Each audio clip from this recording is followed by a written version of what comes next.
Okay, well, for Congressman Turner and everyone else, do you feel this is a attempt to keep the Republican Party in a permanent minority to kind of prevent change from happening in the future? You know, a lot of people said that Karl Rove and President Bush ran sort of an imperial presidency. I think you have to ask whether or not this is the first sign of an imperial presidency, a presidency in which they want to run things from the office of the president. They've gone from about 80 people to 180 people, previous administration, this administration, in the West Wing. So I think a lot of the questions have to be, why is this micromanaging, Carter-esque micromanaging necessary? When you look at Rahm Emanuel's quote, you certainly would believe that Rahm has a political reason to do this, and this is a political payback for something he promised. But I think you also have to just sort of ask, why in the world is the simple but accurate counting of everyone in America in 2010 something that needs the personal attention of the president rather than the proper funding and independence, which is all that Congress historically has done? Darrell, could I just? Of course. Can I ask you a question? Go ahead. Yes.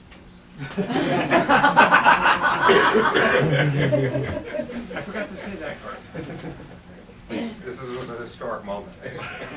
Lundgren held to one word. I remember at the time when Republicans talked about a permanent majority, I would cringe. I would cringe.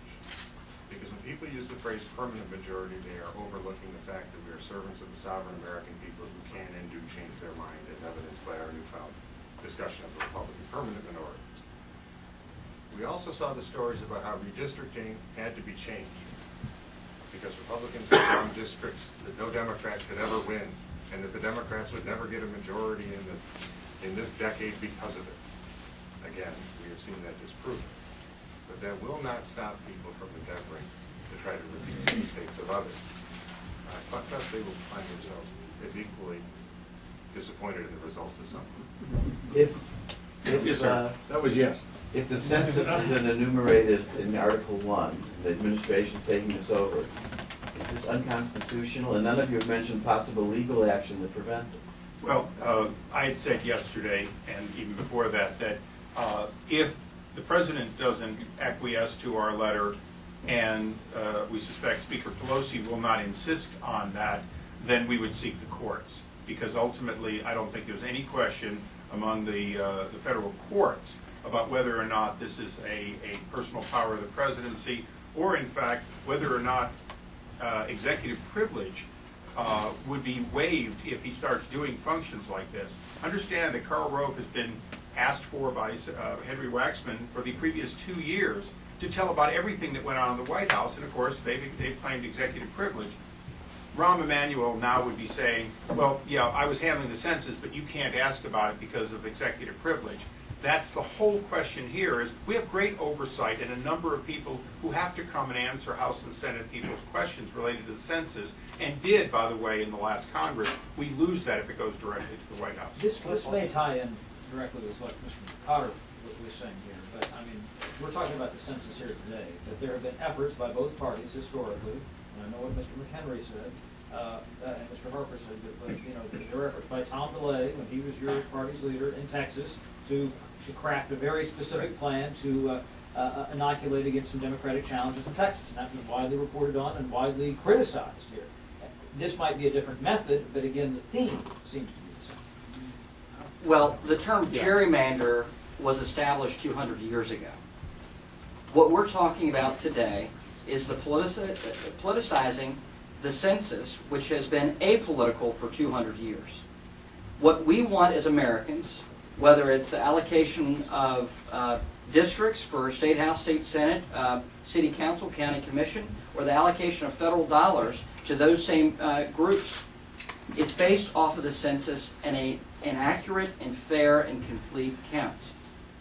That's what's at stake today. You're going to step 3 of the whole process, which is certainly political. It is certainly political. We know where Rahm Emanuel stands on that issue. The issue we have today is ensuring that the count, that we all can agree as Americans that the count is correct, fair, and unbiased. When you go to step 3, it will certainly become political, but we should not politicize the bureaucracy and the Bureau of the Census. But if I can follow up, your state in the last census was given an additional congressional seat, and folks from Utah cried bloody murder, saying they were the ones who thought they got the seat there, and no one argued about that being a politicized census. There's always a dispute about what's being counted and who's being counted, Well, that's certainly.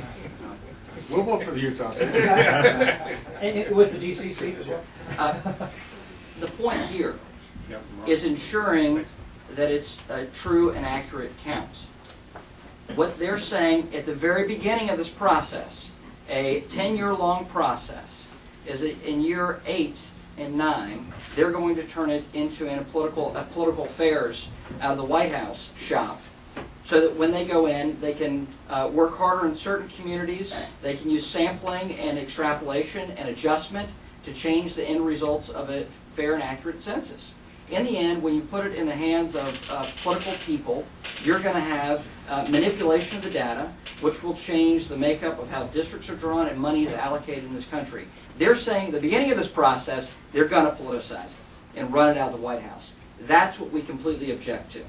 Let the politics stand for another day, but let's have a fair and accurate census. Can I just analogize that to a court case? In a court case, you have facts, and then you have the law. And in some cases, you stipulate to the facts. The Constitution stipulates that the facts will be determined in a non-political environment. That's what the Constitution says. That's not just what we're saying. And what the suggestion here is that somehow you can interfere with the mandate of the Constitution, which says the facts will be stipulated to by a simple count done by a Census Bureau. That is, the Congress determined that under its authority. That's what we're talking about. So you are distorting what has been from the beginning of this republic, the process. Facts are accepted when determined by the census. The suggestion here, the very implicit suggestion by Mr. Emanuel's quote, is that he now is going to oversee something that he sees as political, not as a determination of facts. Perhaps Texan could answer the question you asked. Ben? Probably on our way beyond it. There is a big difference between the census and redistricting, and they shouldn't be confused. Yes, redistricting occurs on the state level, and whatever party is in power gets to draw the lines. That's been part of the historical process ever since Mr. Who was the gerrymander of New York came up with that mythical figure, the district that looked like a mythical figure. The census is supposed to be nonpartisan. It has traditionally been nonpartisan.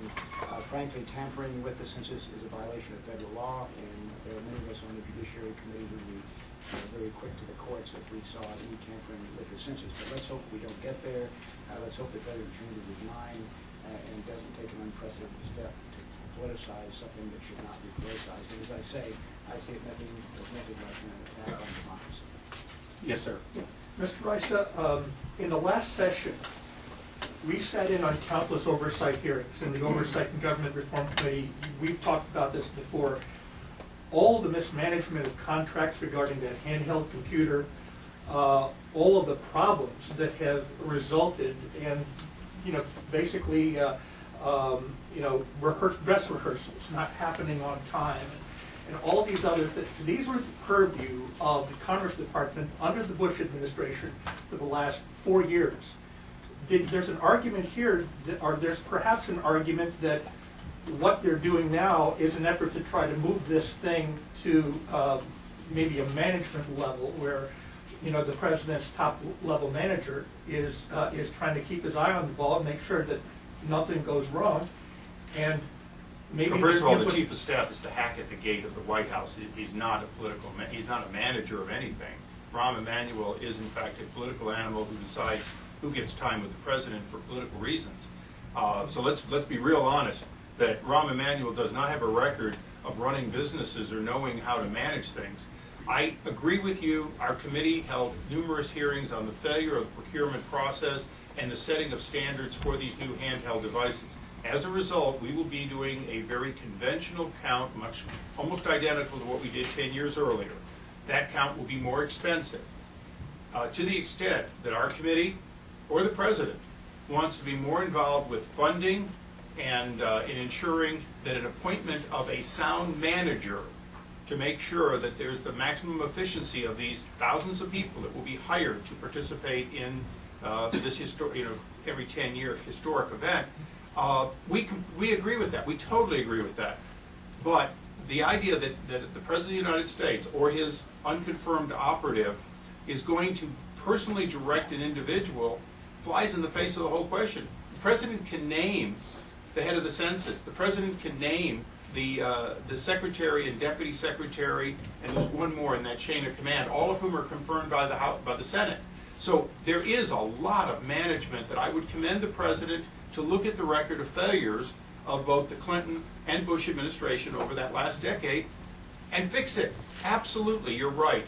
There's nobody on the House Administration Committee that isn't very aware that we're going to conduct a census that's no better than 10 years ago because technology was not properly applied in a timely fashion. That's actually why my committee has asked for more staff to physically look into those kinds of things, because government is beginning to fail the American people. I want to ask about the lawsuit. You can after this lady right back here. Oh, I just wanted to ask, because the White House is now... Actually, the other lady, but... Oh, I'm sorry. The White House has now been saying that they don't intend to remove the Census Bureau from the Commerce Department, and that White House officials will work closely but not directly control them. If true, is that an answer is that a response that's satisfactory to? No. Yay! What is Now, look, once you've said you're going to politicize something, we have a task force that's been formed to monitor that for the remainder of the next 4 years to ensure that they're as good as their word. The fact is that we would like to see the proper chain used in every aspect, and most importantly, although this commission is under Commerce, it is independent. It has to be considered independent. It has to be able to operate independent. I have no problem with people briefing the White House, but the White House has absolutely no right behind closed doors to direct this activity. And that's what's important to us. We want to see maintained. Yes, ma'am. Mr. Rice, so you mentioned funding for the census. Do you believe that a lot more funding is needed? And did you consider the economic stimulus package an appropriate vehicle for that funding? Yeah, the economic stimulus package would have been an appropriate place for it. It certainly would fit within the 2 years. We will be hiring people. Having said that, there's going to be so much, if you will, room left in our regular appropriations, because the economic stimulus package, as all of you know, is mostly spending that would otherwise be appropriated. So there should be plenty of room to expand in regular order to meet the needs of the census, which is in the low, tens of billions of dollars. It is by definition a relatively small amount, and it's mostly for hiring people in 2010. Last question. Yes, sir. Thank you. On this potential lawsuit, what exactly would you be suing over? There's no executive order, there's no actual policy statement we've seen from the White House, so especially your question kind of points that out. Secondly, who would have standing? Would you sue Congressman Issa? The ranking member of the judiciary would best answer that.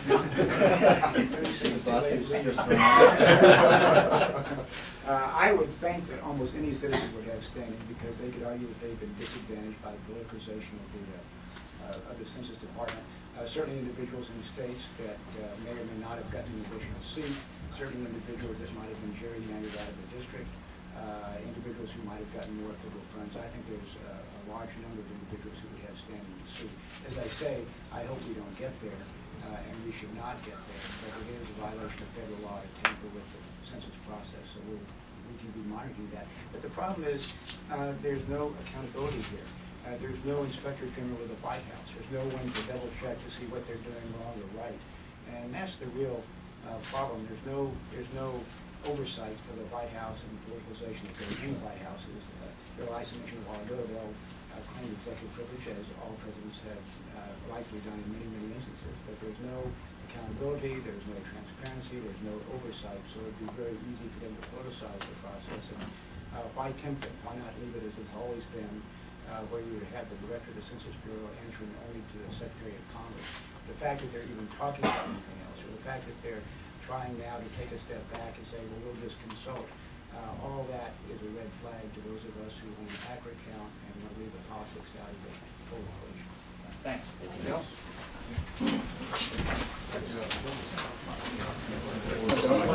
I do